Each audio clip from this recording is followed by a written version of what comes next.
Hello everyone. तो आज हम लोग पढ़ेंगे, क्या पढ़ेंगे? रेडियो एक्टिविटी, है ना। आज हम लोग पढ़ेंगे रेडियो एक्टिविटी। तो कल जो पढ़ाए थे उसका फॉर्मूला वगैरह देखे थे, सीरीज रिएक्शन, पैरेलल रिएक्शन, क्योंकि आज इसमें यूज़ होगा। ठीक है, आज इसमें यूज़ होगा। तो अगर फार्मूला रिवाइज़ नहीं किए हो तो एक बार वीडियो पॉज कर लो, पहले वो फार्मूला वो रिवाइज़ कर लो। सीरीज रिएक्शन, पैरेलल रिएक्शन, है ना। एक बार ग्राफ देख लो, ठीक है। तो उसी से रिलेटेड आज हम लोग बातें करेंगे रेडियो एक्टिविटी में। तो सबसे पहले हम लोग देखेंगे कि रेडियो एक्टिविटी क्या होता है, ठीक है। तो बेसिकली रेडियो एक्टिविटी जो है वो क्या है? It is a phenomena of it is a phenomena of spontaneous disintegration. Disintegration का मतलब टूटना, इंटीग्रेशन का मतलब जुड़ना होता है ना, डिसइंटीग्रेशन का मतलब टूटना। इन विच, अभी समझा रहे हैं, लिख ले। In which one element is converted into another element, ठीक है, with the emission of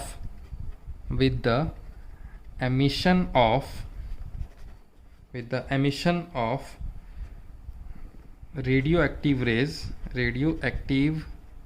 rays like alpha, beta, gamma, etc, है ना। अब देखो, रेडियो एक्टिविटी बेसिकली क्या होता है कि ये एक स्पॉन्टेनियस वो प्रोसेस है। स्पॉन्टेनियस मतलब होता ही है अपना, वो नेचुरल प्रोसेस है, ठीक है। बाद में हम लोग देखेंगे कि ये आर्टिफिशियल भी इसको किया जाता है, ठीक है, बाद में देखेंगे हम लोग।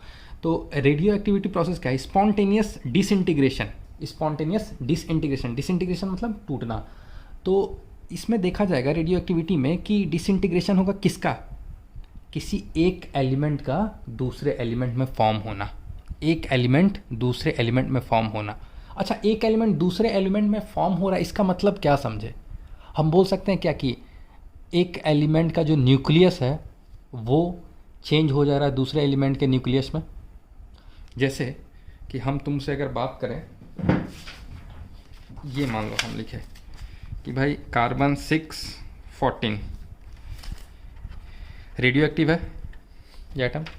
तो हम ये बोल सकते हैं ये जो रिप्रेजेंटेशन एक एटम का है, एक एटम का रिप्रेजेंटेशन है जिसमें कि क्या है, वो न्यूक्लियस भी है, हर एटम में होता ही है। और वो न्यूक्लियस में जो न्यूक्लियॉन्स हैं, मतलब प्रोटॉन प्लस वो न्यूट्रॉन, वो कितने हैं? इस 14 के बराबर हैं, ठीक है। तो हम लोग ये रिप्रेजेंट कर दे रहे हैं, इसका मतलब हम प्रोटॉन भी बता रहे हैं। 6 प्रोटॉन है जिसमें कि 6 प्रोटॉन है और 14 माइनस 6 8 क्या है? वो न्यूट्रॉन है। तो हम बोल सकते हैं कि ये एक जो रिप्रेजेंटेशन है वो this is the representation of an atom, या हम बोल सकते हैं उस एटम का एक तरह से ये पूरा वो रिप्रेजेंटेशन है कि इसमें हम लोग वो न्यूक्लियस भी बता सकते हैं कि क्या है, कितना है, ठीक है। तो एक एलिमेंट का दूसरे एलिमेंट में फॉर्म होना, लाइक तुमको एग्जाम्पल दे रहे हैं, जैसे हम बोलते हैं ना यूरेनियम रेडियो एक्टिव एलिमेंट है। तो यूरेनियम रेडियो एक्टिव है, तो इसका मतलब यूरेनियम कितना होता है? 92 एटॉमिक नंबर। और यूरेनियम का ये रेडियो एक्टिव ये जो मास होता है 238, ये आइसोटोप। ये आइसोटोप चेंज होता है थोरियम 90 और इसका एटॉमिक मास होता है 234 में। और प्लस एक अल्फ़ा रेज निकलता है। अल्फ़ा पार्टिकल क्या होता है बताए थे एटॉमिक स्ट्रक्चर में? हीलियम न्यूक्लाई को अल्फ़ा पार्टिकल बोलते हैं, अगर याद हो तो। अल्फ़ा पार्टिकल He2+ आ रहा है याद? हीलियम न्यूक्लियाई, तो अल्फा पार्टिकल। तो ये जो यूरेनियम है एक एलिमेंट है, ये कन्वर्ट हो गया किस में? दूसरे एलिमेंट में, and with the emission of some rays, either alpha, beta, gamma, etc, और भी वो कोई रेज हो सकता है। तो इस प्रोसेस को हम लोग क्या बोलेंगे? Radio activity. समझ में आया? चलो, अब ये रेडियो एक्टिविटी में सबसे पहले देखो इसका 2 पार्ट होगा, एक तो थियोरिटिकल पार्ट है, एक न्यूमेरिकल्स पार्ट है। और तुमको बहुत ज़्यादा यूज़ मिलेगा इसका फिजिक्स में भी। फिजिक्स में तो मॉडर्न फिजिक्स में ये चैप्टर पढ़ोगे, रेडियो एक्टिविटी, ये पूरा एक चैप्टर है मॉडर्न फिजिक्स में, तो वहाँ तुमको बहुत ईजी जाएगा, ठीक है। हाँ, तो हम क्या बोल रहे थे कि इसका 2 पार्ट है, एक है न्यूमेरिकल पार्ट, एक है थियोरिटिकल पार्ट। तो अभी हम रेडियो एक्टिविटी का ये जो मतलब है समझा दिए। अब इसके बारे में और ज़्यादा चर्चा थियोरेटिकली करेंगे कल। आज हम लोग इसका न्यूमेरिकल पार्ट पहले पढ़ लेंगे। और सही सही बताएं तो न्यूमेरिकल का जो पार्ट है ना इसका एक्चुअली हम लोग पढ़ चुके हैं। अब तुम बोलोगे नहीं सर कब पढ़ें, कैसे पढ़ें, नहीं पढ़ें हम लोग। तो देखो अभी तुमको सब कुछ दिख जाएगा। रेडियो एक्टिविटी में सबसे पहले तुमको एक चीज़ वो नोट करना है कि जितने भी रेडियो एक्टिव प्रोसेस हैं वो सारे के सारे फर्स्ट ऑर्डर होते हैं। It is a first order process. First order process का मतलब फर्स्ट ऑर्डर काइनेटिक्स फॉलो करते हैं, फर्स्ट ऑर्डर रिएक्शन होते हैं, काइनेटिक्स को फॉलो करते हैं। तो अगर फर्स्ट ऑर्डर होते हैं सारे रेडियो एक्टिव प्रोसेस तो हम बोल सकते हैं कि भाई अगर फर्स्ट ऑर्डर है तो इसका मतलब जो जो फर्स्ट ऑर्डर की क्वालिटीज़ होगी वो इसमें होगी, है ना। और फर्स्ट ऑर्डर के बारे में हम लोग पढ़ चुके हैं तो इसका मतलब एक जस्ट रिवीजन टाइप का हो जाएगा, और वो रिवीजन भी हो जाएगा और उसको हम लोग रिलेट भी कर लेंगे। तो एक तरफ हम वो केमिकल काइनेटिक्स का वो कॉलम बनाएंगे, दूसरी तरफ रेडियो एक्टिविटी का, और देखेंगे वो कितना कुछ सिमिलर है और क्या क्या डिफरेंट है ना। तो अपने को पता चल जाएगा। ठीक, अब अच्छा केमिकल रिएक्शंस जो भी होते हैं उसमें हम बोल सकते हैं या इधर ऑक्सीडेशन, रिडक्शन, या ज़्यादातर जो भी रिएक्शन होते हैं उसमें कहीं ना कहीं इलेक्ट्रॉन का इन्वॉल्वमेंट होता है, या तो इलेक्ट्रॉन का ट्रांसफ़र होता है या फिर इलेक्ट्रॉन का शेयरिंग होता है। न्यूक्लियर प्रोसेस में ये जो रेडियो एक्टिविटी है, रेडियो एक्टिविटी में आउटर मोस्ट सेल के जो इलेक्ट्रॉन है उससे लेना देना ही नहीं है। इसमें क्या हो रहा है, इसमें तो न्यूक्लियस चेंज हो जा रहा है ना, न्यूक्लियस एक न्यूक्लियस दूसरे न्यूक्लियस में चेंज हो जा रहा है। इसीलिए रेडियो एक्टिविटी को न्यूक्लियर फेनोमेना भी बोलते हैं। It is a nuclear phenomena, it is a nuclear phenomena, it is a nuclear phenomena. और एक रेडियो एक्टिविटी की इंपॉर्टेंट बात बताएं तो रेडियो एक्टिव, अच्छा जो हम लोग नॉर्मल जो रिएक्शंस हम पढ़े हैं केमिकल काइनेटिक्स में उसमें हम लोग क्या पढ़े हैं कि जितने भी रिएक्शन होते हैं उसका रेट वगैरह जो है किस पे डिपेंड करता है, टेम्परेचर पे डिपेंड करता है ना। इसमें जो है टेम्परेचर पे डिपेंड नहीं करता है। न्यूक्लियर रिएक्शंस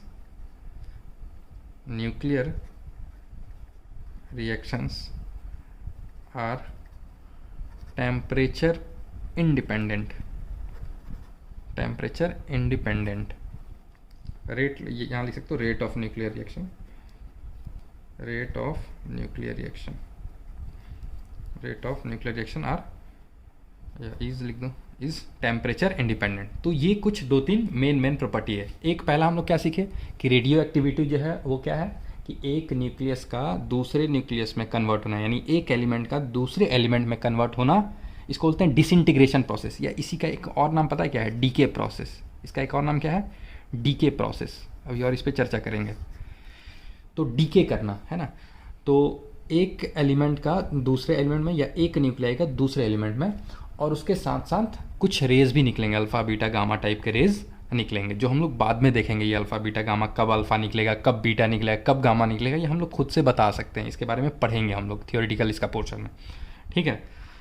हाँ, दूसरा हम लोग क्या पढ़ें कि जितने भी ये रेडियो एक्टिव जो प्रोसेस होते हैं वो फर्स्ट ऑर्डर रिएक्शन होते हैं, यानी फर्स्ट ऑर्डर काइनेटिक्स को फॉलो करते हैं। और तीसरी बात कि ये एक वो कौन सा फेनोमेना था, न्यूक्लियर फेनोमेना, क्योंकि इसका न्यूक्लियस से हमको लेना देना है, आउटर मोस्ट इलेक्ट्रॉन से नहीं। और इस ये जो न्यूक्लियर रिएक्शन होते हैं उसका रेट जो है टेम्परेचर पे भी डिपेंड नहीं करता, टेम्परेचर इंडिपेंडेंट होता है, ठीक है। चलो अब हम लोग क्या करेंगे, दो कॉलम बनाएंगे। एक तरफ लिखेंगे सी के क्या लिख दिए सर, सी के चलो हटा दी, इसको लिख देते हैं केमिकल काइनेटिक्स। और दूसरे तरफ क्या लिख दिए, रेडियो एक्टिविटी,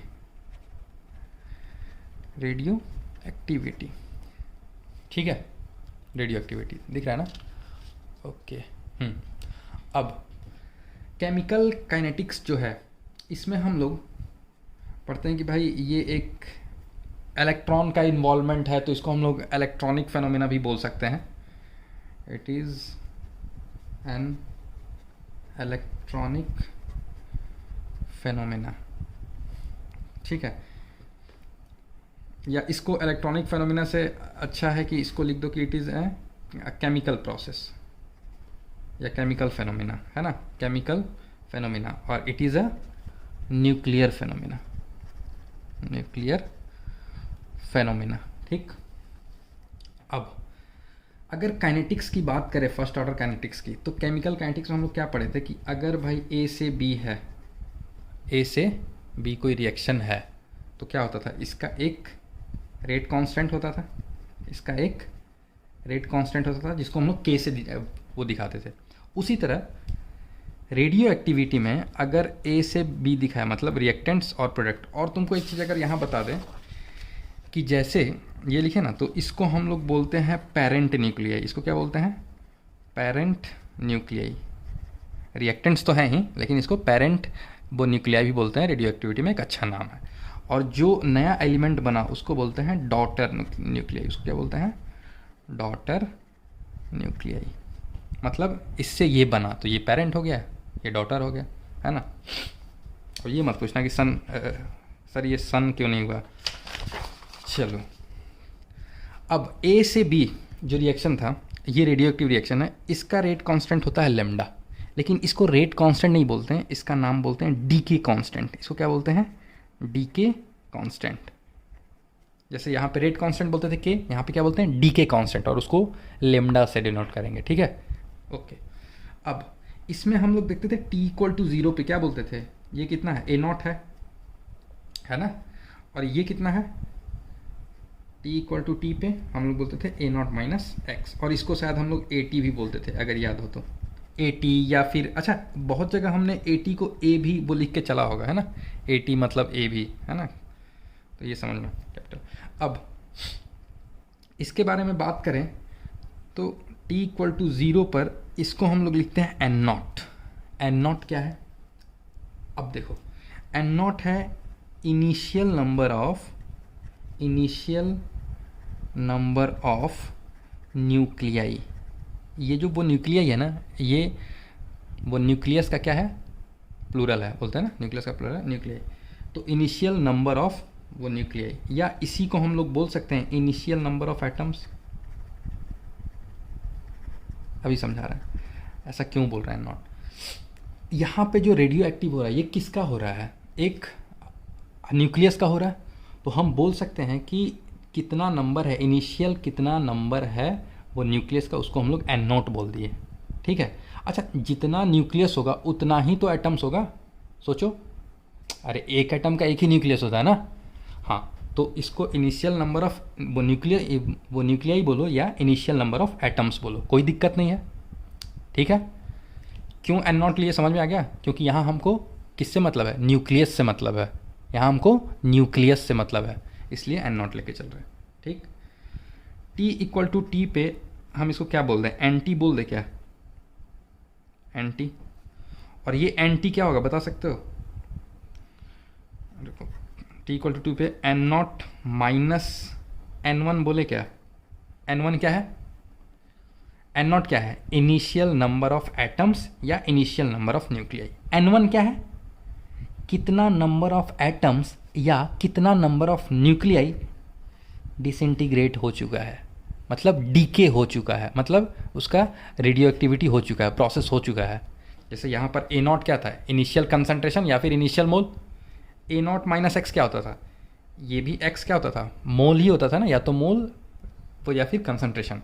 तो ये एक्स होता था कि कितना कंसंट्रेशन रिएक्ट हो चुका है। तो हम बोल सकते हैं एन वन का मतलब कितना नंबर ऑफ एटम्स क्या हो चुका है, डीके हो चुका है या फिर डिसइंटीग्रेट हो चुका है।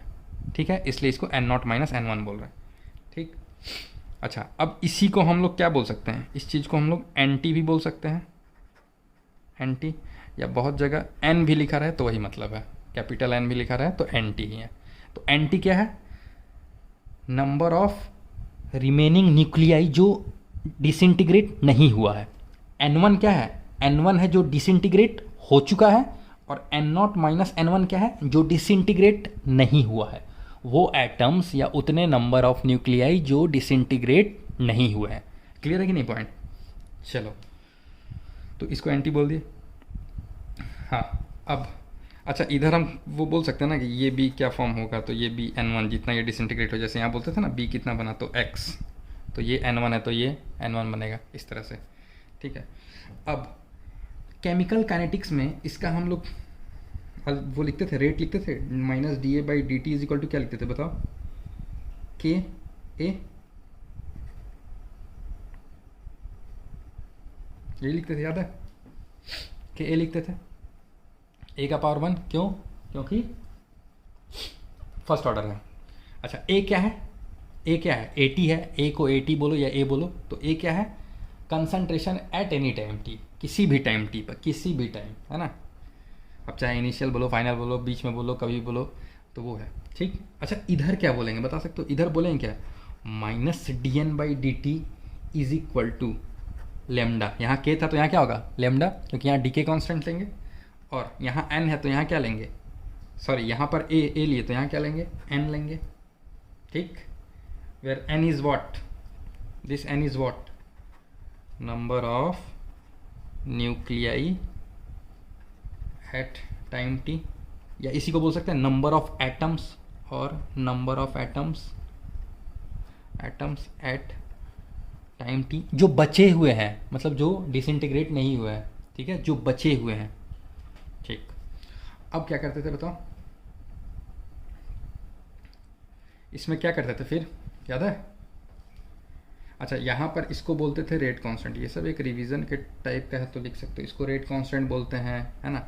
अच्छा इसमें इसको क्या बोलते हैं, इसको बोलते हैं डी के कांस्टेंट, हमको इसका मेन फोकस करना है क्योंकि इसका तो सब हमारा पढ़ा हुआ है, इसको डी के कांस्टेंट बोलते हैं।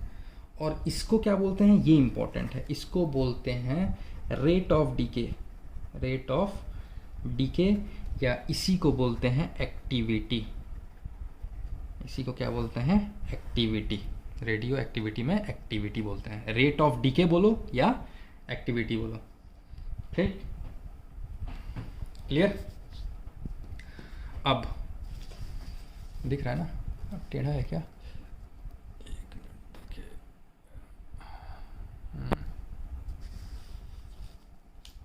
चलो ठीक है।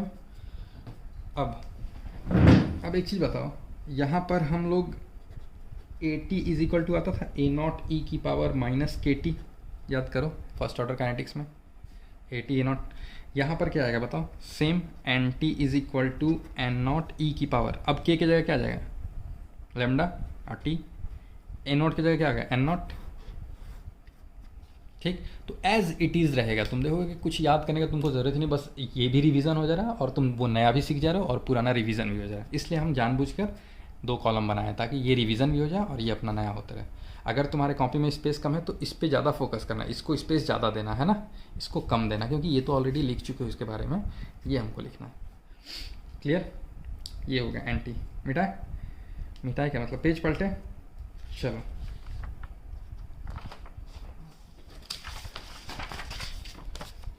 फिर से पेज ये नया है तो इसका मतलब 2 कॉलम इसमें ऑलरेडी बन चुका है, 2 कॉलम ऑलरेडी बन चुका है, ठीक है। अब इसमें k इज इक्वल टू क्या आता था केमिकल काइनेटिक्स में, 2.303 upon T log A naught by A T आता था, और इधर क्या आएगा N is sorry K lambda is equal to 2.303 upon T log N naught by N T होगा, इनिशियल कंसंट्रेशन मतलब इनिशियल वो नंबर ऑफ एटम्स और upon number of atoms at time T, ठीक है। अच्छा एल एन में भी वो लिख सकते थे ना इसको, के इज इक्वल टू इस टाइप से 1 upon T L N A naught upon A T, ऐसे भी लिख सकते थे इसको, lambda is equal to 1 upon T L N N naught upon N T, ठीक। अच्छा अब एक चीज़ देखो, इसको हम लोग वेट के फॉर्म में लिख सकते हैं क्या, N naught upon N T को, एन नॉट क्या है number of atoms, number of atoms. अच्छा एक चीज़ देखना, रुको, हाँ हम ये बोल रहे थे कि जो नंबर ऑफ वो न्यूक्लियाई है, जितना नंबर ऑफ न्यूक्लियाई होगा क्या उतना ही नंबर ऑफ एटम्स होंगे, ठीक है। अब नंबर ऑफ एटम्स हम लोग मोल कॉन्सेप्ट से कैसे निकालते थे, याद है, याद करो, मोल्स मोल्स निकालते थे, मान लो हमको दिया कि 5 ग्राम, मान लो हमको दिया 5 ग्राम O2 है या 5 ग्राम ऑक्सीजन एटम है, 5 ग्राम ऑक्सीजन एटम अगर है तो इसमें कितने एटम्स है, तो कैसे निकालते थे याद है? इसमें इसको मॉलिक्यूलर वेट से, इसका एटॉमिक वेट से वो डिवाइड देते थे, नंबर ऑफ मोल्स निकालते थे और उसको Na एवोगैड्रोस नंबर से मल्टीप्लाई करते थे, याद है? तो हम लोग क्या बोल सकते हैं उसको कि ऐसा है, तो हम बोल सकते हैं मोल्स इनटू Na कर देंगे तो नंबर ऑफ एटम्स मिल जाएगा हमको, है ना? अगर वेट दिया है, वेट 2 ग्राम 3 ग्राम 5 ग्राम 10 ग्राम किसी भी सब्सटेंस का, किसी भी एटम का अगर वेट दिया है तो उस एटम का हम उस वेट में कितने नंबर ऑफ एटम्स है निकाल सकते हैं, ठीक है? अच्छा, मोल्स को क्या लिख सकते हैं? मोल्स को लिख सकते हैं given weight upon molecular weight, given weight upon molecular weight वो लिख सकते हैं। मान लो गिवन वेट W0 और मॉलिक्यूलर वेट मान लो क्या लिखे W, sorry molecular weight MW लिखते हैं, ठीक है? W0 क्या है? W0 है तुम्हारा इनिशियल जो गिवन वेट है, इनिशियल गिवन वेट। तो मोल्स निकल गया, तो ये हो गया मोल्स, और इसको Na से मल्टीप्लाई कर दोगे, W0 बाई MW को Na से, Na क्या है? एवोगैड्रोस नंबर, Na क्या है? 6.022 इंटू 10⁻23, इससे मल्टीप्लाई कर दोगे तो नंबर ऑफ एटम्स आ जाएगा, ठीक।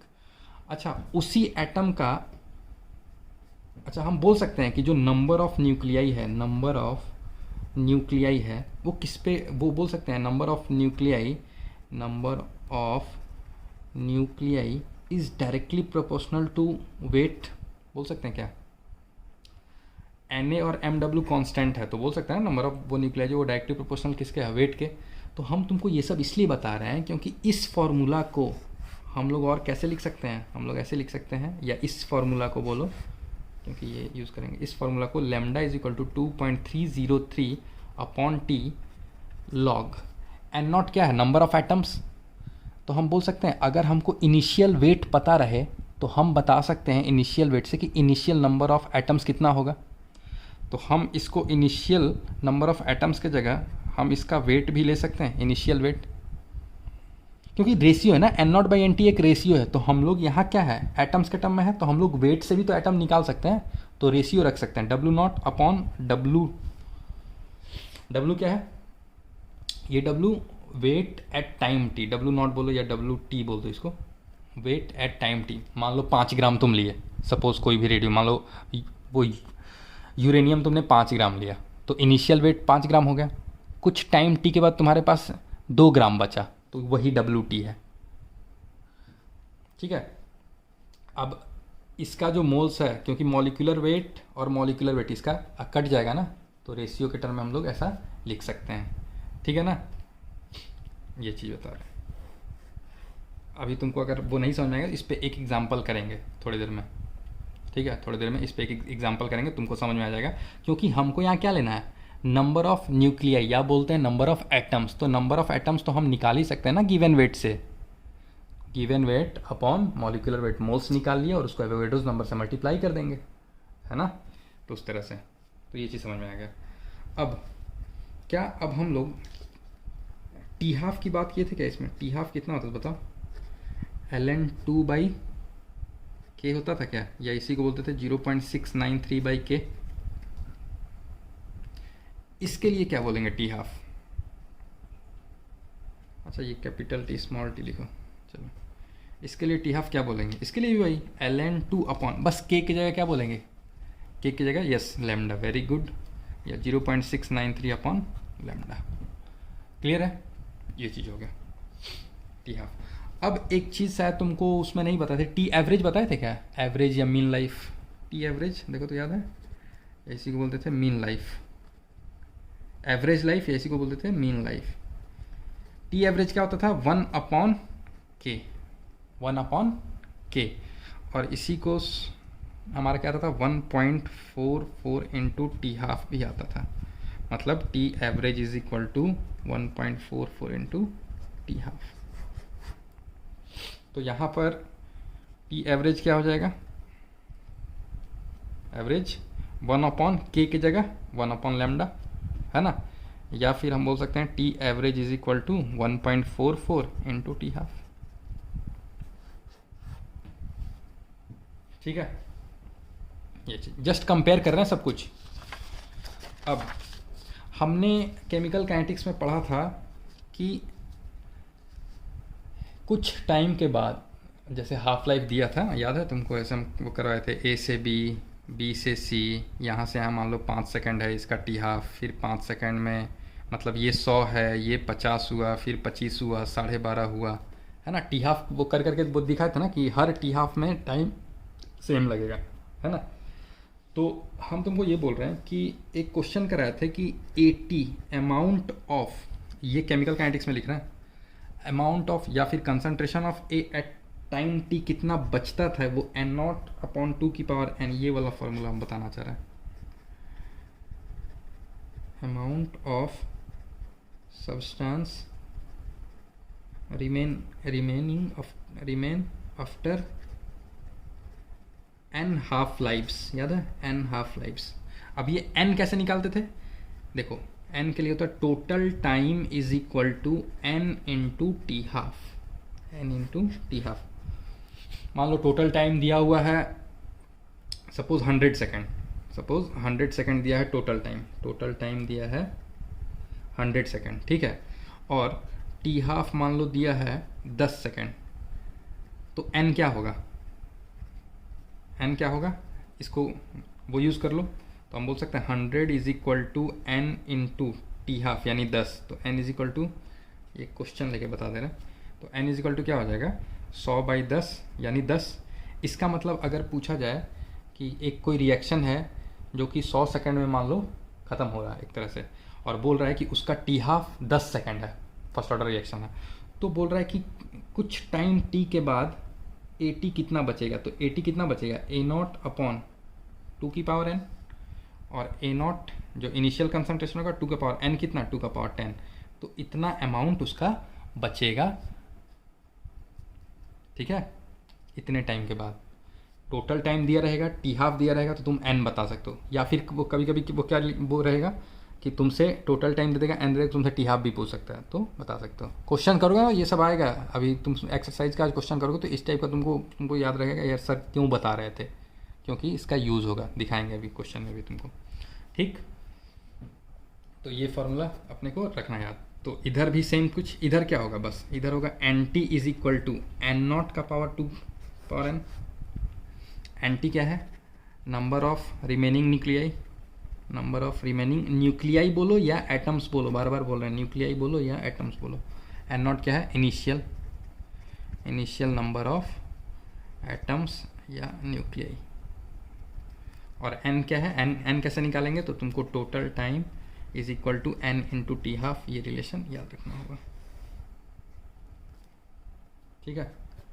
ये एरो देख के हम लोग प्रॉपर्टी पढ़ते जा रहे हैं कि अगर एन हाफ लाइफ्स है तो कितना अमाउंट बचेगा, उस हिसाब से हम लोग निकालते हैं ये, ठीक है। ये हो गया। अब एक चीज़ देखेंगे, स्पेसिफिक रेट, दिख रहा है सही से, देख लो, हाँ। अब हम लोग लिखेंगे स्पेसिफिक रेट, फिर से इधर सी के केमिकल काइनेटिक्स, और इधर क्या है, इधर है अपना रेडियो एक्टिविटी। अब देखो स्पेसिफिक, अच्छा ये सी के होता नहीं है कुछ, है ना, अपने से बना सकते हैं ना कुछ भी, तुम लोग चैट वैट करते हो तो बनाते हो ना short form, TTYL talk to you later, good night GN, है ना। तो इस तरह से अपन भी कुछ, हम लोग भी टीचर, हम लोग भी कुछ बना सकते हैं अपना शॉर्ट फॉर्म अपने लिए, तो है ना, क्योंकि सामने वाले को समझ में आना चाहिए, है ना। सामने वाले को समझ में आ रहा है कि सी के मतलब केमिकल काइनेटिक्स सर बोल रहे हैं, चलो ठीक। अब इसका बात करते हैं स्पेसिफिक रेट, स्पेसिफिक रेट बोलो या इसी को स्पेसिफिक रिएक्शन रेट बोल सकते हो, स्पेसिफिक रिएक्शन रेट भी बोलते हैं हम लोग, है ना। ये क्या होता है स्पेसिफिक रेट, इसका मतलब रेट कांस्टेंट की बात कर रहे हैं, और उसको हम लोग वो कैसे डिफाइन करते हैं, याद करो, रेट इज इक्वल टू क्या होता था, KA, rate constant into A, और जब A 1 मोलर हो जाए तो R जो है K के बराबर हो जाएगा, और इसी को हम लोग बोलते थे स्पेसिफिक रिएक्शन रेट या रेट कांस्टेंट, है ना। इसके लिए डिफाइन होता है स्पेसिफिक एक्टिविटी। स्पेसिफिक एक्टिविटी ये इम्पॉर्टेंट है, ये इम्पॉर्टेंट है क्योंकि इसका मतलब और इसके मतलब में थोड़ा अलग से डिफरेंस है। अलग वो डिफरेंस कहने का मतलब देखो समझ जाओगे। स्पेसिफिक एक्टिविटी क्या होता है? देखो स्पेसिफिक एक्टिविटी होता है कि एक्टिविटी ऑफ, अच्छा एक्टिविटी क्या होता है बताओ? अभी बताए थे एक्टिविटी क्या होता है, माइनस dN/dt को एक्टिविटी बोल रहे थे ना, रेट ऑफ डीके। देखो वही वेरी वेरी इंपॉर्टेंट वहाँ लगाए थे। तो activity of 1 gram radioactive element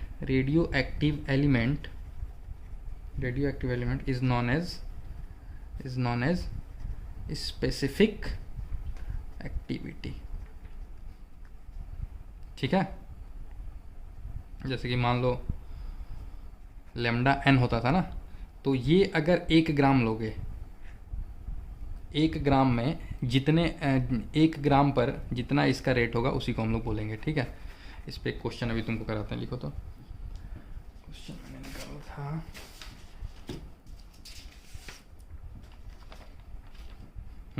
question लिखो। क्वेश्चन हम इधर से बोले, कोई दिक्कत नहीं है ना। अभी और भी आगे बढ़ेंगे, अभी यहाँ आ गया तो एक क्वेश्चन इंपॉर्टेंट है, करा देते हैं। Mixture of two radioactive element A and B, मतलब 2 रेडियो एक्टिव एलिमेंट है A और B, जिसका स्पेसिफिक एक्टिविटी है मिक्सचर का, मतलब 2 रेडियो एक्टिव एलिमेंट का मिक्सचर तुमको दिया है, और स्पेसिफिक एक्टिविटी ऑफ मिक्सचर जो है वो दिया है P के बराबर। P को बोल रहा है इसका स्पेसिफिक एक्टिविटी, और बोल रहा है find percentage of A and B in the mixture. और तुमको T½ दिया हुआ है, A का जो है T½ तुमको दिया है, T½ A दिया हुआ है, और B के लिए भी T½ दिया हुआ है। ये गिवन है मान लो, है ना, T½ A is given. This is the T½ of A, this is the T½ of B, ये दिया हुआ है। तो तुमको बताना है परसेंटेज। ट्राई करोगे क्या? देखो राइटिंग मेरा दिन पे दिन अच्छा कैसे होता जा रहा है यार। चलो देखो, हम मान लेते हैं कि जो मेरा मिक्सचर है वो 1 ग्राम का मिक्सचर है, 1 ग्राम मिक्सचर है। तो 1 ग्राम वो मिक्सचर है, उसमें हम मान लेते हैं A है x ग्राम, और जो B रेडियो एक्टिव एलिमेंट है वो कितना 1 - x ग्राम, मान सकते हैं, कोई दिक्कत नहीं। अब स्पेसिफिक एक्टिविटी,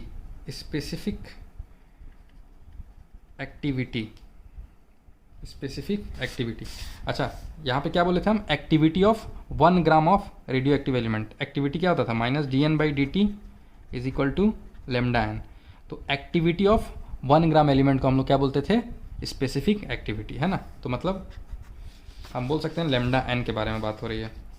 तो यहाँ से अगर देखोगे तो हम बोल सकते हैं स्पेसिफिक एक्टिविटी ऑफ मिक्सचर, हम लोग क्या लिख सकते हैं, specific activity of A plus specific activity of B। This is the specific activity of A, this is the specific activity of B। ठीक, अब लेमडा A क्या होगा बता सकते हो? लेमडा A क्या है? अच्छा Na क्या है? Na यहाँ एवोगैड्रोस नंबर नहीं है, यहाँ पर Na एवोगैड्रोस नंबर नहीं है, प्लीज डोंट मिसअंडरस्टैंड। Na क्या है? Number of atoms of A at time t। Nb क्या है? नंबर ऑफ, लेमडा n जो होता था, लेमडा n में n क्या होता था, जो एक्टिविटी होता था, एक्टिविटी हम लोग लिखते थे activity is equal to lambda n। तो n क्या होता था? n होता था नंबर ऑफ एटम्स या number of nuclei at time t। तो वही है, ये A के बारे में है और ये B का है, कि A का कितना एटम्स बचा हुआ है और B का कितना एटम्स बचा, उसको N भी बोल रहे हैं। लेमडा A क्या है? डी के constant of A। Lambda B क्या है? डी के कॉन्स्टेंट ऑफ B। अच्छा, लेमडा A को हम लोग बोल सकते हैं क्या, 0.693 अपॉन T½ ऑफ A, क्योंकि हमको T½ दिया हुआ था ना, तो लेमडा A निकाल देंगे। अब है Na कैसे निकालोगे, नंबर ऑफ एटम्स कैसे निकालोगे। तो हम बोल सकते हैं कि भाई नंबर ऑफ एटम्स वो कैसे निकालेंगे। हमको इसका वेट दिया हुआ है क्या, x ग्राम गिवन वेट दिया है, और मॉलिक्यूलर वेट A का भी दिया हुआ है। तो अगर उससे डिवाइड कर देंगे तो क्या हो जाएगा, x/ma, ये क्या आ गया, moles given weight of molecular into, अगर 6.022 इंटू 10⁻23 से मल्टीप्लाई कर दे तो ये number of atoms of A आ जाएगा, number of atoms of A, plus lambda B की जगह क्या लिख सकते हैं, 0.693 upon T½ of B, lambda B को 0.693 अपॉन T½ लिख सकते हैं ना, अरे यार, T½ is equal to 0.693 upon lambda, तो lambda is equal to 0.693 upon T½ नहीं लिख सकते हैं, वही लिखे हैं, यहाँ भी वही लिखे, यहाँ भी वही लिखे B के लिए। अब NB क्या हो जाएगा, number of atoms of B, तो B के कितने एटम्स हैं, तो B का कितना वेट है मिक्सचर में, 1 - x given weight, molecular weight मान लो MB है, molecular weight of B into 6.022 into 10⁻23। ठीक, अब इसमें तुमको T½ दिया रहेगा, MA MB दिया रहेगा, तो तुम निकाल लोगे, अब आसान है। चलो अब एक क्वेश्चन और कराते हैं कि percentage dissociation at time t equal to T average, जब टाइम t एवरेज के बराबर होगा तो उस टाइम परसेंटेज डिसोसिएशन बोलने से अच्छा ज़्यादा है कि परसेंटेज डीके, डीके मतलब समझ रहे हो ना, कितना डिसइंटीग्रेट हो चुका है, परसेंटेज डीके कितना डिसइंटीग्रेट हो चुका है। ठीक, अब देखो परसेंटेज वो डीके हम लोग वो बोलेंगे कि इसमें रेडियो एक्टिविटी में, और अगर इसी क्वेश्चन को हम लोग अगर केमिकल काइनेटिक्स का बनाओगे तो क्या इसको बोलोगे, इसका क्वेश्चन हो जाएगा परसेंटेज डिकम्पोजिशन बोल सकते हो, अगर कोई रिएक्शन है मान लो तो percentage decomposition at time t equal to T average पर, है ना, डिकम्पोजिशन या फिर परसेंटेज ऑफ रिएक्टेड, कितना रिएक्शन रिएक्ट हो चुका है उसका परसेंटेज निकालना। तो देखो अगर रेडियो एक्टिविटी से करोगे, अगर केमिकल वो काइनेटिक्स से करते तो क्या करते हैं, ये लगाते हैं AT is equal to A0e⁻−KT लिख सकते थे, है ना, और A0e⁻−K, T कितना बोल रहा है, T बोल रहा है T एवरेज, T कितना बोल रहा है, T एवरेज, और T एवरेज क्या होता था याद करो, अभी लिखा है मैंने 1/K, तो हम बोल सकते हैं टाइम की जगह 1/K डाल दें तो कितना आ जाएगा, AT इज इक्वल टू आ जाएगा A0e⁻−1, या फिर हम उसको 1/E बोल सकते हैं, AT is equal to A0/E, ये आ गया, ये आ गया टाइम t पर AT कितना है। ठीक, तो अगर टाइम t पे AT इतना है, अगर टाइम t पे AT इतना, AT मतलब जो बचा हुआ कंसंट्रेशन, AT इतना है तो कितना रिएक्ट हो चुका होगा, परसेंटेज रिएक्टेड बोल दो ना, तो कितना रिएक्ट हो चुका होगा, बोल सकते हैं कि भाई इनिशियल कंसंट्रेशन A0 था उसमें -AT कर दो, तो ये हमारा क्या हो जाएगा कि कितना अमाउंट रिएक्ट हो चुका है। A0 था इनिशियल कंसंट्रेशन, AT कितना बचा है टाइम t पर, तो A0 - AT क्या हो जाएगा, A0 - AT बताओ कितना रिएक्ट हो चुका, रिएक्टेड अमाउंट। ठीक, अच्छा अगर परसेंटेज निकालना है, परसेंटेज रिएक्शन अगर निकालना है, percentage of reacted, percentage reacted निकालना है तो क्या करेंगे, इतना अमाउंट रिएक्ट हुआ है अपॉन इनिशियल कंसंट्रेशन क्या है A0 इंटू 100, ऐसे ही तो निकालेंगे। अब A0 कितना है जी, A0 तो A0 ही है, AT कितना है, AT को हम बोल सकते हैं A0/E लिख सकते हैं क्या, AT A0/E देखो ना लिख दिए, अपॉन A0 इंटू 100, इसको सॉल्व करोगे क्या, करो तो, where E is equal to होता है 2.7, इसको सॉल्व करो खुद से, इसका वैल्यू बताओ,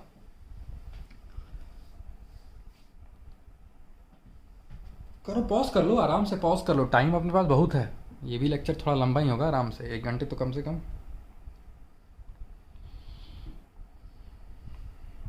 परसेंटेज ऑफ रिएक्टेड अमाउंट वो निकाल रहे हैं, तो कितना अमाउंट रिएक्ट हुआ वो अपॉन इनिशियल कंसंट्रेशन इनटू 100। इसको सॉल्व करो, देखो तो किसका किसका 63% आया। 63 पॉइंट समथिंग भी आ सकता है, अप्रॉक्स हम बोल रहे हैं 63% आंसर।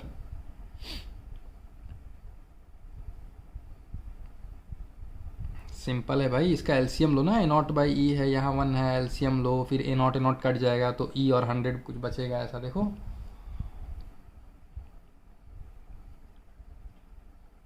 हो जाएगा ना। वेरी गुड, बहुत लोग कर लिए हो। अब हम ये बोलना चाह रहे हैं कि इसमें भी इसी तरह सेम प्रोसेस चलो ना। परसेंटेज डी के पूछा है at time T equal to T average पे, तो एन टी क्या होगा, N T N naught E की पावर माइनस, अब देखो के नहीं लिखेंगे, लेमडा टी, ठीक। तो ये हो जाएगा एन नॉट ई की पावर माइनस लेमडा, और टी क्या लेना है, टी एवरेज बोला है ना, तो टी एवरेज लोगे तो ये 1 अपन लेमडा के बराबर हो जाएगा। रेडियो एक्टिविटी में टी एवरेज क्या होता है, 1 अपन लेमडा रख दिए, तो ये मेरे क्या आ जाएगा, एन नॉट ई की पावर माइनस 1, यानी N T is equal to बोल सकते हैं N naught by E, same as it is कर रहे हैं। अब ये क्या है, नंबर ऑफ एटम जो टाइम टी पे बचा हुआ है ना, तो हम बोल सकते हैं कि कितना डीके कितना हुआ होगा, डीके अमाउंट कितना हुआ होगा, कितना नंबर ऑफ एटम्स डीके हो चुका होगा। तो भाई जितना इनिशियल नंबर ऑफ एटम्स था वो, उसमें अगर माइनस कर देंगे जितना टाइम टी पर एटम्स बचा हुआ है, तो जो उसका डिफरेंस होगा that is the decay amount, कितने एटम्स डीके हुए होंगे। और अगर परसेंटेज वो निकालना, परसेंटेज डीके, तो भाई N naught minus N T upon N naught into 100।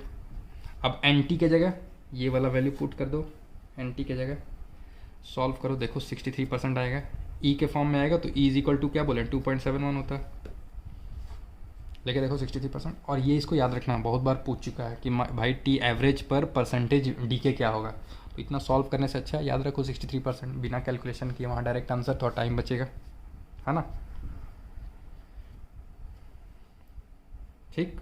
अच्छा, अगर पूछ देता परसेंटेज ऑफ वो रिमेनिंग, ये तो उतना डीके हो गया, तो वो बचा कितना, 63 100 में माइनस कर दो, है ना, इतना तो बेसिक्स आते ही होगा। वेरी गुड, ये हो गया अपना। पलटे हैं, ठीक। अब देखो कभी कभी ना क्वेश्चन ऐसे ही पूछ देता है कि भाई प्रोबेबिलिटी ऑफ अनडीके। अनडीके का मतलब क्या हुआ, अनडीके मतलब जो बचा, डीके मतलब जो डीके हो गया, डिसइंटीग्रेट हो चुका है, अनडीके मतलब जो बचा रिमेनिंग, तो क्या होगा N T upon N naught, ठीक है। और कभी कभी पूछा है कि प्रोबेबिलिटी ऑफ डीके,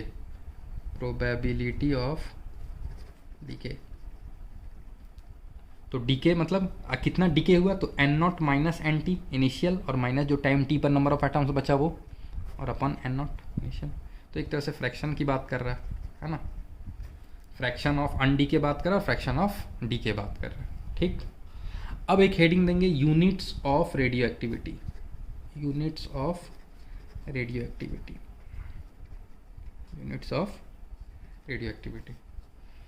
तो जो इसके 3 यूनिट्स होते हैं, ठीक है, रेडियो एक्टिविटी के 3 यूनिट्स होते हैं, और तीनों में से जो एसआई यूनिट जो होता है वो होता है Becquerel. SI unit is Becquerel, scientist का नाम था, इसी ने रेडियो एक्टिविटी डिस्कवर किया था 1896 के अराउंड ना, 1800 समथिंग, 1880-90 के आसपास जो है इसका हो गया था। अब देखो एसआई जो यूनिट है, हाँ, तो एसआई यूनिट इज बैक्यूरेल, और इसको BQ भी बोलते हैं शॉर्ट में, क्या बोलते हैं BQ, ठीक है। अब 1 BQ इज इक्वल टू क्या होता है, 1 BQ इज इक्वल टू था 1 DPS। अब इस DPS का फुल फॉर्म, डी से डिसइंटीग्रेशन, क्योंकि वो रेडियो एक्टिविटी में क्या हो रहा है, डिसइंटीग्रेशन है, तो डिसइंटीग्रेशन पर सेकेंड, एस से क्या है सेकेंड। कभी कभी इसमें DPM वो लिखा रहेगा, तो DPM का वो मतलब डिसइंटीग्रेशन पर मिनट, ठीक है ना। तो 1 BQ इज इक्वल टू होता है 1 डिसइंटीग्रेशन पर सेकेंड, ठीक। दूसरा जो यूनिट है वो होता है क्यूरी, वो होता है क्यूरी, इसका शॉर्ट फॉर्म सी आई। तो 1 C I is equal to 1 curie is equal to होता है 3.7 इंटू 10 की power 10 DPS, Delhi public school नहीं है ना, disintegration per second. And third unit है 1 रदरफोर्ड, ये भी साइंटिस्ट, ये भी साइंटिस्ट, इसका नाम सुनोगे ना बहुत, मैरी क्यूरी का नाम, इसका नाम सुने होगे ना, मैरी क्यूरी, यस। ये जो है ना मैरी क्यूरी, इसकी स्टूडेंट थी, बेकरेल की स्टूडेंट थी, ठीक है। और इसका हस्बैंड कौन था, पेरे क्यूरी एक करके था ना, दोनों हस्बैंड वाइफ मिलके रेडियो एक्टिविटी में काफ़ी कुछ योगदान रहा है दोनों का, इसको तो नोबेल प्राइज़ भी मिला है, दोनों को मिला था। अब देखो 1 Rutherford is equal to the 10 की power 6 DPS, disintegration per second. तो ये 3 यूनिट आपको याद रखनी है, ठीक है। अब फिर से हम लोग वापस उस कॉलम वाले में आते हैं, मतलब ये लिखते चलना है, और जहाँ पे कॉलम वाला आएगा वहाँ पर ऐसे करके डिवाइड दे देना है, जहाँ पे कुछ थ्योरी बताएंगे उसको ऐसे करके कर देना। इसलिए करवा रहे हैं ताकि केमिकल काइनेटिक्स भी रिवीजन होता रहे, है ना, फर्स्ट ऑर्डर रिएक्शन ये सब। अब देखो केमिकल काइनेटिक्स में फिर से अभी कंपेरिजन में आ गया, केमिकल काइनेटिक्स और रेडियो एक्टिविटी। रेट कांस्टेंट के बारे में, रेट कांस्टेंट किस पे डिपेंड करता था, ऐसे बताओ। Rate constant depends on temperature and catalyst, है ना, rate constant depends on temperature and catalyst. और इसमें जो डीके कांस्टेंट है वो इंडिपेंडेंट होता है, decay constant is independent of temperature, ठीक है, ये पॉइंट। अब पैरेलल रिएक्शन के बारे में, पैरेलल रिएक्शन के बारे में डिस्कस करते हैं। अब फॉर्मूला पॉज करके, अभी तक अगर फॉर्मूला नहीं रिवाइज किए हो तो फॉर्मूला रिवाइज कर लो एक बार, पैरेलल रिएक्शन का क्या क्या था। पैरेलल रिएक्शन, और इसमें बोल सकते हो कि ये आर्हेनियस इक्वेशन फॉलो करता है, रेट कांस्टेंट जो है ये and follows rate constant and follows Arrhenius equation, ये कोई आर्हेनियस इक्वेशन को फॉलो नहीं करता है, ठीक। अब पैरेलल रिएक्शन याद है कैसे, A से B, A से C, K1 K2, यहाँ पे कैसे दिखाएंगे रेडियो एक्टिविटी में, A से B, B से C, यहाँ क्या दे बताओ, यस λ1 λ2, ठीक है ना, ये दे दिए। अब यहाँ पर K इफेक्टिव होता था, क्या होता था K effective, K1 + K2, very good. और क्या होता था, T हाफ क्या होता था, 0.693 अपॉन K1 + K2, ठीक है। A क्या होता था, A मतलब 80, A0 e की पावर -K1 + K2T, सब लिखवाए हैं, कल वाला है, रिवीजन हो रहा है बस, अगर वो याद कर लो तो ये भी कुछ नहीं है और ये भी जस्ट इसी की तरह है, बस K की जगह लैम्डा पुट करना है। अच्छा, concentration of B at time T भी वो निकला था, BT कितना आया था बताओ, K1 अपॉन K1 + K2, उसके बाद बताओ A0 1 - e की पावर बताओ K1, याद नहीं किए हो तुम लोग, यही बस फ़र्क हो गया, यही बस इसी का कमी हो गया, क्लास नहीं हो रहा है ना, तो ये सब याद रहता है। अभी पूछता ना जब मैं खड़ कर करके, नहीं तो अभी था इतना सबसे आसान चैप्टर यही था, केमिकल काइनेटिक्स, एक ही फॉर्मूला है और बार बार आ रहा है और कुछ करना नहीं है, दोबारा रेडियो एक्टिविटी शुरू हो रहा है तो उसमें भी सेम चीज़ यूज़ हो रहा है। तो भाई अगर फार्मूला याद रहे तो कितना कुछ आसान हो जाएगा, क्वेश्चंस कर रहे हो, फार्मूला देख देख के क्वेश्चंस कर रहे हो, इससे कोई फ़ायदा नहीं है। जब तक फार्मूला याद नहीं है तो फिर क्या मतलब है, नहीं तो वन ऑफ द सबसे आसान चैप्टर माना जाता है केमिकल काइनेटिक्स, ठीक है। और क्वेश्चन बहुत अच्छा बनता है इसे, देखो आसान कहने का मतलब समझे, आसान कहने का मतलब चीज़ें कम है या जो भी है वो ठीक है, थोड़ा बहुत फार्मूला है, थोड़ी बहुत थ्योरी है, मतलब आसान है समझने में, उसके बाद जब समझ लोगे एक बार तो करना भी आसान हो जाएगा। हाँ, अब उसके पहले तुम फार्मूला ही नहीं याद करोगे फिर तुम मुश्किल खुद ही बना रहे हो ना, तुम चैप्टर को फिर खुद ही हार्ड कर रहे हो चैप्टर को, ठीक है। नहीं तो है चैप्टर ये बहुत ईजी। BT निकालते थे, अच्छा BT बोलो या concentration of B at time T बोलो, बात एक ही है ना, BT बोल सकते हो। और क्या था, CT भी निकालते थे क्या, बताओ क्या था, यहाँ K1 होता था, यहाँ K2 हो जाएगा, बाकी सब कुछ एज इट इज़, कुछ है ही नहीं, बस खाली झूठ का लग रहा है कि बाप रे बाप कितना बड़ा फार्मूला है, हो गया सारा पोस्टमार्टम कर दिए इसका पैरेलल रिएक्शन में। इसका करो पोस्टमार्टम। अच्छा के इफेक्टिव बोले तो यहाँ क्या बोलोगे, lambda effective, lambda 1 plus lambda 2। लिखो लिखो सब अपने से लिखो, हम थोड़ा धीरे धीरे लिख रहे हैं, तुम स्पीड में लिख सकते हो। और बताओ टी हाफ क्या लिखेंगे, 0.693 अपॉन लेमडा 1 प्लस लेमडा 2। ठीक, एन टी क्या लिखेंगे, एन नॉट ई की power minus of lambda 1 plus lambda 2t। ठीक है, और एन बी बताओ, lambda 1 upon lambda 1 plus lambda 2। बस खाली k1 की जगह लेमडा 1, k2 की जगह लेमडा 2, और a नॉट की जगह n नॉट कर देना है, 1 माइनस ई की power plus lambda 1 plus lambda 2 into T. कुछ भी नहीं है, बता रहे हैं कुछ भी नहीं, एज इट इज़ हो गया ये अपना सीरीज रिएक्शन। अब पैरेलल का खुद से लिखोगे, सॉरी पैरेलल हो गया ना सीरीज का।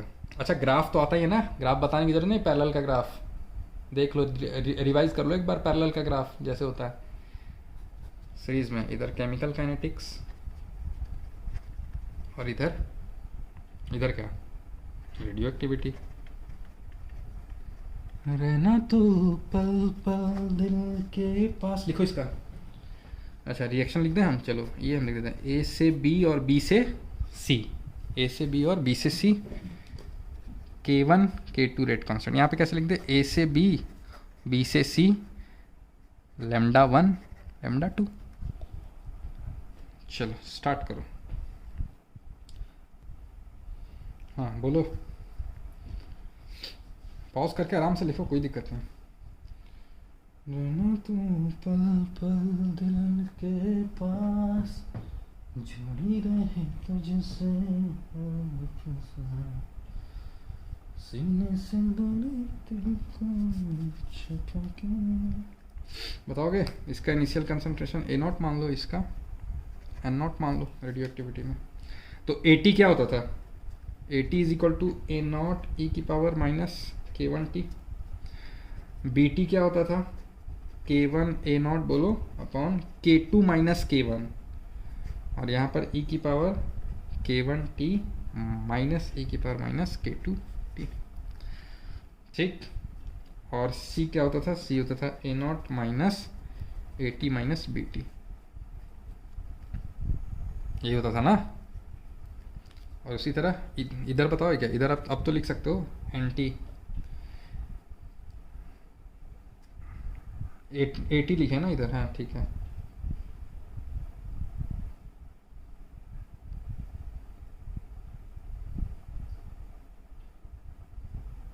बोलो,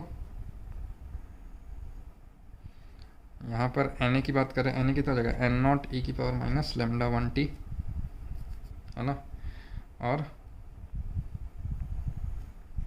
एन बी कितना होगा, lambda 1 N naught upon lambda 2 minus lambda 1 E की। इतना बार लिखोगे तो याद ही होता जा रहा है, एक तो लेमडा 1t माइनस ई की power minus lambda 2 into T. ठीक, अच्छा एक टी मैक्स था, याद है टी मैक्स बताओ, इसमें भी था T max 1 upon k2 minus k1 और ln k2 बाई k1।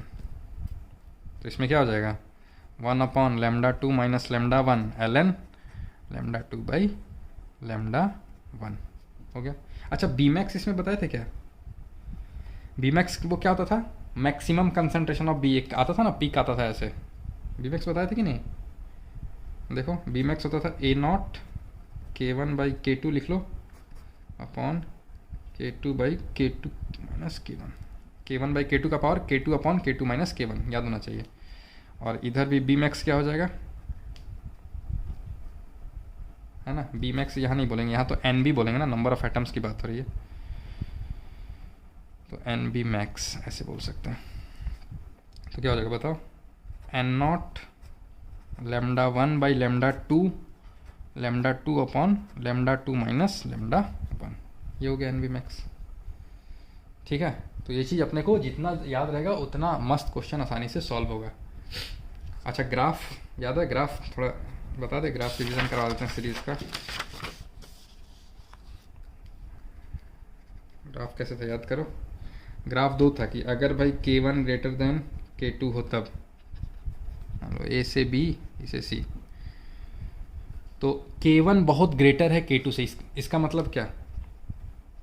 इसका मतलब K1 तुरंत ही बहुत ज़्यादा बन गया और B से C बहुत धीरे धीरे बन रहा है। इसका मतलब अगर हम बोलें इधर कंसंट्रेशन और इधर टाइम, तो A से B क्या बहुत तेज़ी से बन रहा है, तो हम बोल सकते हैं A का कंसंट्रेशन तो बहुत तेज़ी से गिरेगा, है ना, और B बहुत तेज़ी से बनेगा, बहुत तेज़ी से, लगभग A के बराबर।